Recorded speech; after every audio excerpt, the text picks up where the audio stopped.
Images photographiques, imaginaire urbain et identité à Lyon, entre la visibilité et l'invisibilité, reconnaît un écart important comme une sorte de décalage entre le discours officiel d'apologie à la collaboration dans la fabrication de la ville de Lyon et les pratiques curatoriales hégémoniques, fermées et non collaboratives des institutions publiques lyonnaises sur Internet.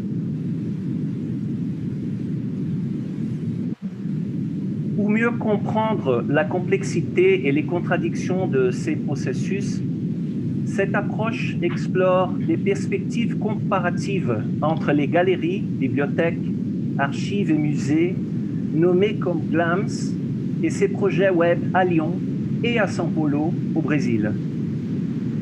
Face à ces phénomènes, cette recherche propose d'autres alternatives contre-hégémoniques qui peuvent contribuer à une construction étendue d'images problématiques, hétérogènes et diversifiées, compatibles avec des imaginaires et des identités urbaines tout à fait plurielles, contradictoires, inclusives et dissonantes.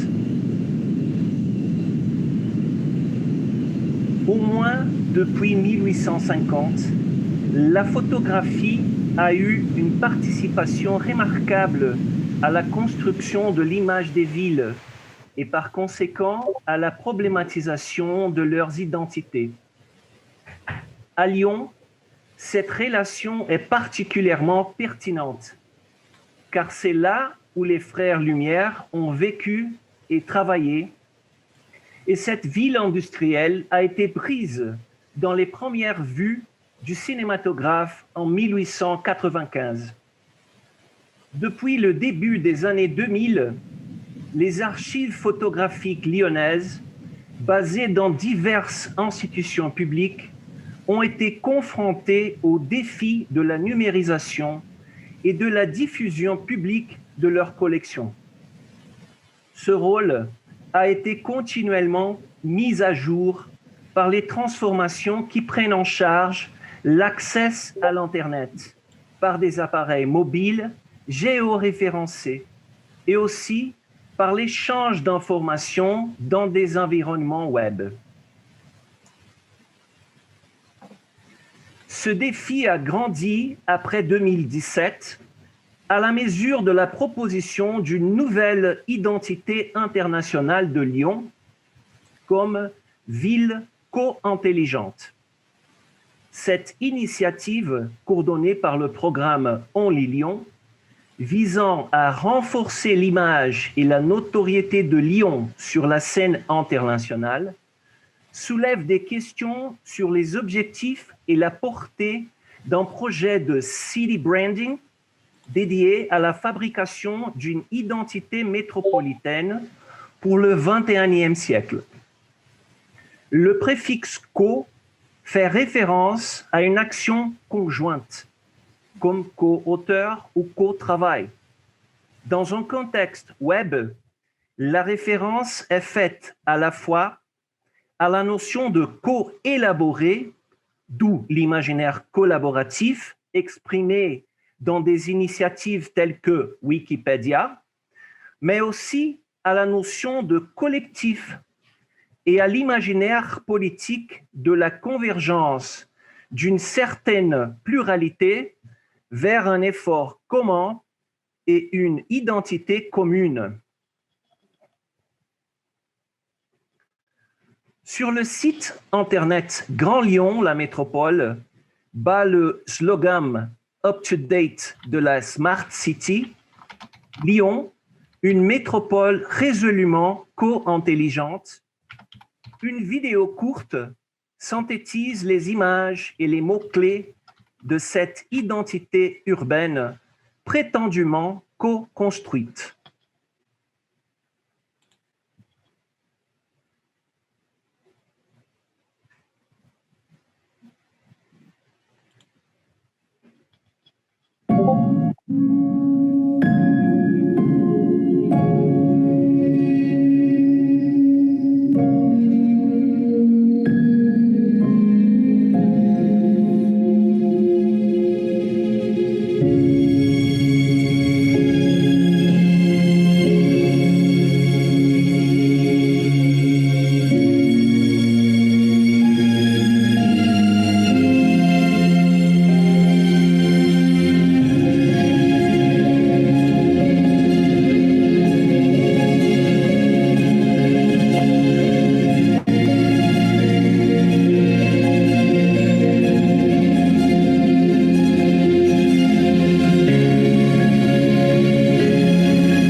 La même accélération des images urbaines, des voitures et des personnages qu'en 1982, dans le film Koyaanisqatsi, caractérisait la notion de vie en déséquilibre, soutient à Lyon l'anxiété face à un présent avenir dit co-intelligent.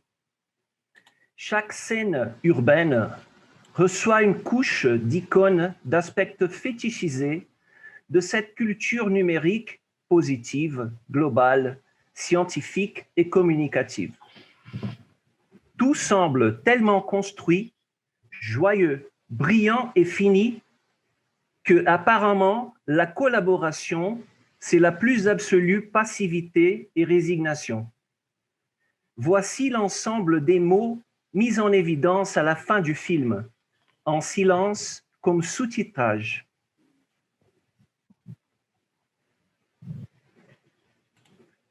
Mais c'est à qui ce co? Contrairement à la notion de co-élaboration, le préfixe co est doublement réfléchissant, indiquant que celui qui propose un projet de coopération top-down est aussi celui qui a la prérogative de définir les rôles, les absences, les exclusions et les annihilations.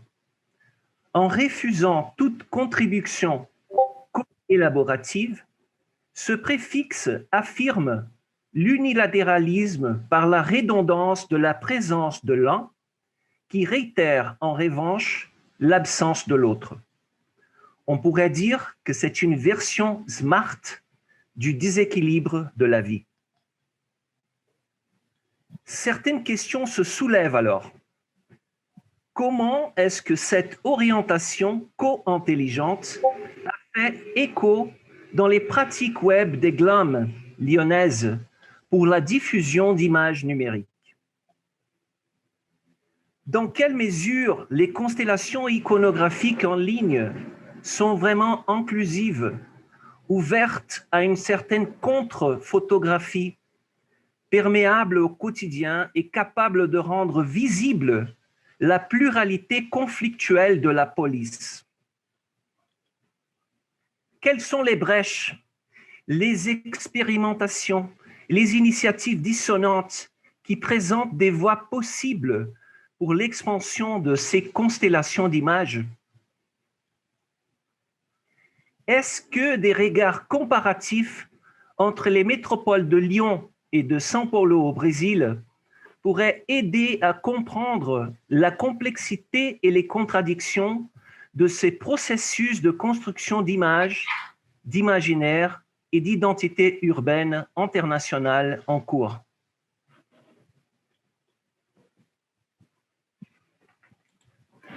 En théorie, c'est possible d'enrichir et d'augmenter l'expérience directe des lieux en utilisant des informations numériques, images indexées et géoréférencées notamment, issues des collections publiques institutionnelles, mais il faut enquêter si les pratiques web actuelles favorisent réellement ces incréments.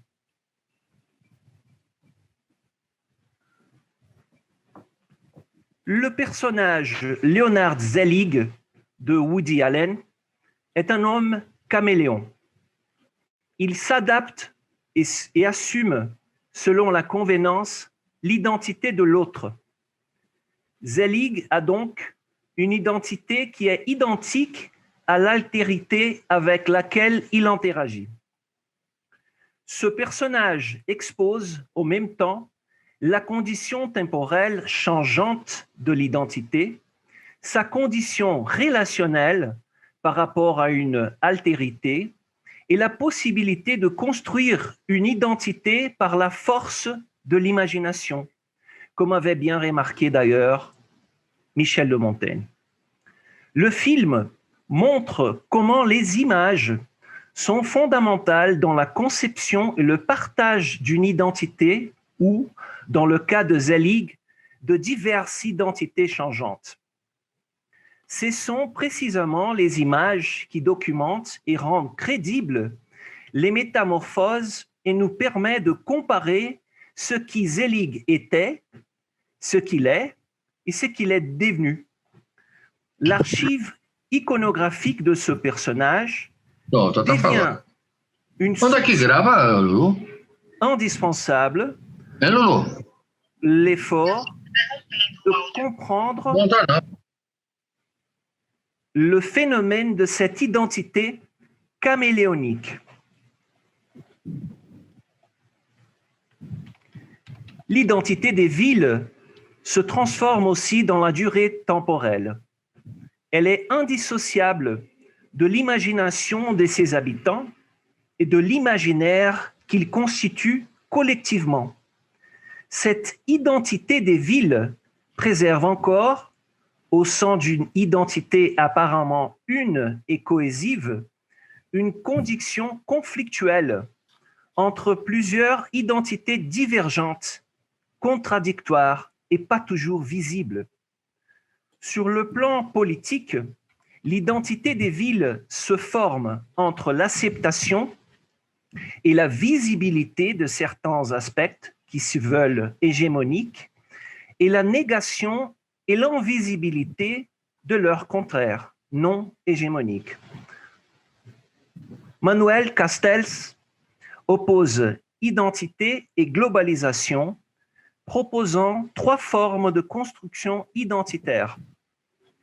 Les identités légitimantes, introduites, cultivées et diffusées par les institutions dominantes de la société, parmi lesquelles les glams, source d'images et de récits sur ces images.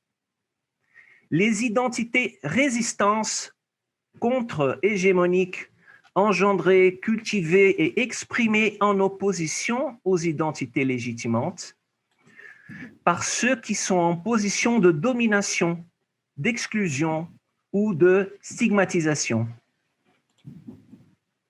Les identités projets, proposées par des acteurs et des mouvements sociaux engagés dans la transformation de la société vers d'autres identités possibles.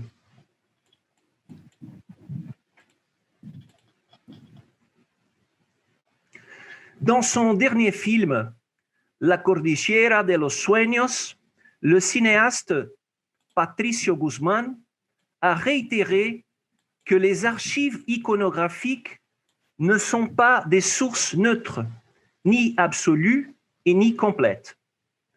L'exemple des absences chez les archives audiovisuelles publiques chiliennes par rapport à la dictature de Pinochet est d'une évidence frappante. Les archives sont donc la matérialisation d'une nature manquante, précaire et partielle, construite par des choix politiques, de sorte que c'est justement dans sa prétendue impartialité que se trouvent les traces des absences significatives. Il faut encore considérer une autre sorte de lacune tenant en compte le décalage historique existant depuis la création des archives photographiques au milieu du XIXe siècle, qui s'est considérablement développé récemment, par étapes, selon les phénomènes technologiques suivants. Le journalisme télévisé, que depuis les années 1950, a produit une profusion d'images qui s'ajoutent très rarement aux collections publiques. La diffusion de la photographie numérique à partir des années 1990, qui a produit le premier grand ensemble d'images privées, aujourd'hui oubliées et rarement intégrées aux archives publiques. L'association récente de la photographie numérique indexée aux appareils mobiles, tels que les tablettes et les smartphones, avec stockage en nuage après 2004, qui ont produit une profusion quotidienne sans précédent, dispersée sur les réseaux sociaux, difficile à récupérer et sans mémoire publique. Dans ce contexte, les identités web actuelles des GLEM publiques lyonnaises qui détiennent des collections iconographiques et qui sont exemplaires de l'état de l'art actuel, combinent des aspirations contradictoires. D'une part, il y a un discours d'intégration au Web 2.0 collaborative qui dépend d'une culture vraiment collaborative en ligne. D'une part, d'autre part, leur site perpétue des pratiques restrictives du Web 1.0, statiques et unidirectionnelles. D'une part, ces institutions soutiennent, ou au moins ont l'intention de soutenir, la numérisation de leurs collections et la présence sur les réseaux sociaux et sur les plateformes vidéo. D'autre part, ces institutions conservent des sélections internes fermées, opposées à la culture collaborative Web 2.0, dans laquelle elles ont l'intention de s'insérer. En résumé, les discours et les pratiques sont absolument contradictoires. Ce cadre ne contribue pas à rendre l'imagerie numérique et l'imaginaire lyonnais plus complexes, plus riches et plus expressives. À Lyon, 7 institutions propriétaires ou responsables des collections iconographiques liées à l'architecture et aux espaces urbains ont été étudiées. Bien que ces institutions aient été visitées et que leurs équipes ou les responsables des projets web aient été consultés, ce qui constituera la base de cette analyse, c'est le contenu accessible au public en ligne sur leur site Internet entre mi-2019 et mi-2020. Après la description et l'analyse individuelle de chacune des identités web de ces 7 institutions lyonnaises, une approche critique a été construite tenant compte d'une série de critères qui caractérisaient le web collaboratif. Ces critères sont organisés en 2 groupes. Un premier groupe, directement lié à l'interaction avec les images dans l'interface des appareils fixes, comme des notebooks ou des ordinateurs communs. Ces critères élémentaires sont largement souhaitables, même dans les systèmes 1.0. Un deuxième groupe qui présente des caractères liés aux aspects techniques et sociaux. Ces critères comparatifs proposent des questions auxquelles les environnements web institutionnels analysés devraient répondre. Les réponses à ces critères permettent de caractériser chacune des identités institutionnelles par rapport au web 1 ou 2.0. Comme on voit, la nature non collaborative prédomine dans l'identité des GLAM lyonnaises sur Internet. Ces caractéristiques et restrictions sur le web seraient-elles exclusivement lyonnaises ou pas exactement?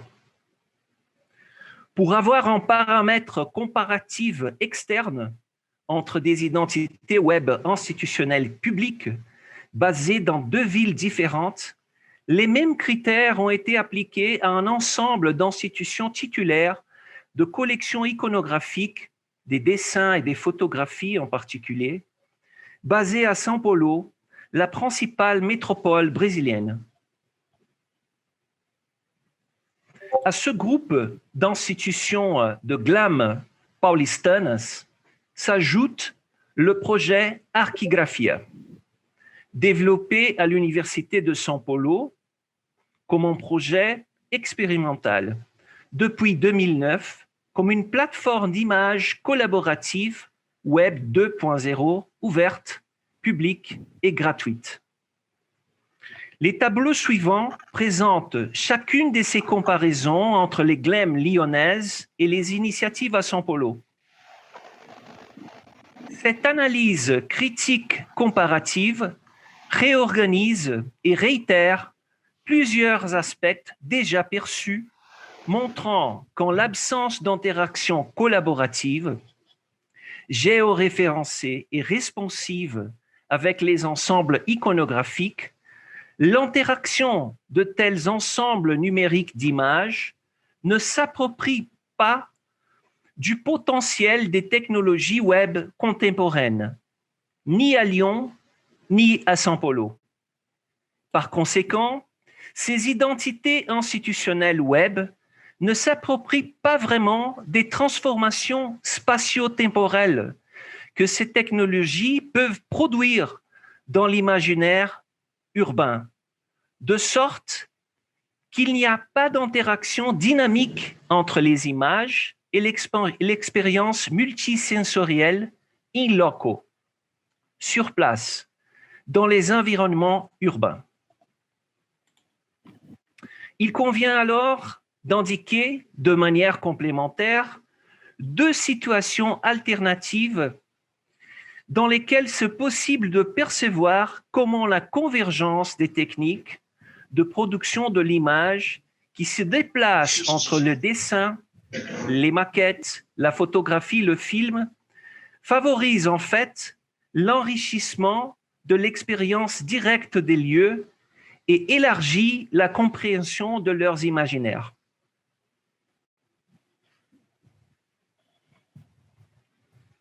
La première situation concerne certaines interventions urbaines à Lyon qui stimulent la mobilité des images et la réorganisation des imaginaires.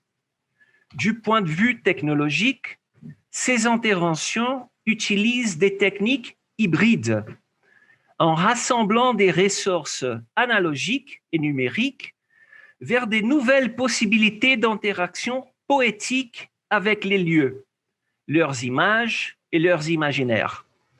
Cette dimension technologique s'ouvre à toutes les puissances techniques pertinentes aux actions poétiques spécifiques dans et pour des lieux déterminés, au-delà du numérique, au-delà du web. À Lyon, nous devons reconnaître ces caractéristiques dans les phénomènes suivants.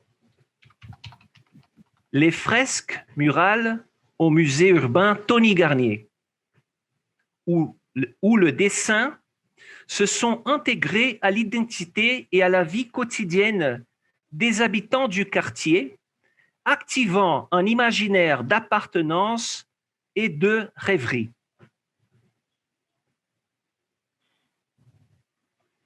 La superposition de la photographie et de l'architecture à l'entrée du hangar du premier film à côté de l'Institut de Lumière, qui invite à un double mouvement interactif du corps et de l'imagination. L'interaction spécifique du musée gallo-romain avec le site archéologique de la Fourvière.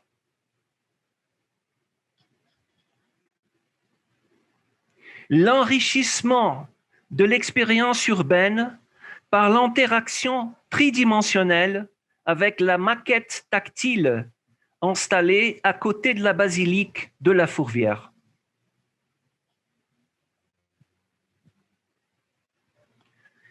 Les possibilités poétiques résultantes du videomapping, encore très limitées à l'état exceptionnel de la fête des Lumières. La deuxième situation concerne les initiatives web non institutionnelles, dites hors institution, individuelles ou collectives à Lyon et à São Paulo, telles que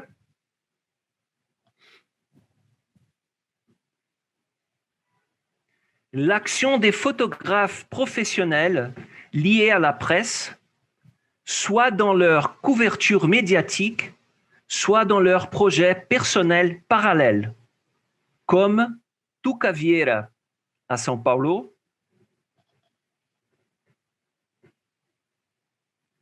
et Jeff Pacho à Lyon, par exemple.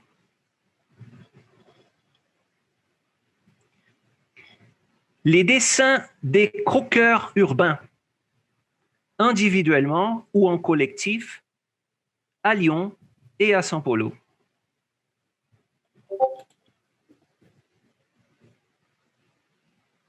La production spontanée d'images photographiques qui se présentent sur les réseaux sociaux, notamment sur Instagram et Facebook, et qui explorent des lieux contre-hégémoniques et non iconiques, comme par exemple le projet de Ricardo Luiz Silva à São Paulo, avant et pendant la pandémie.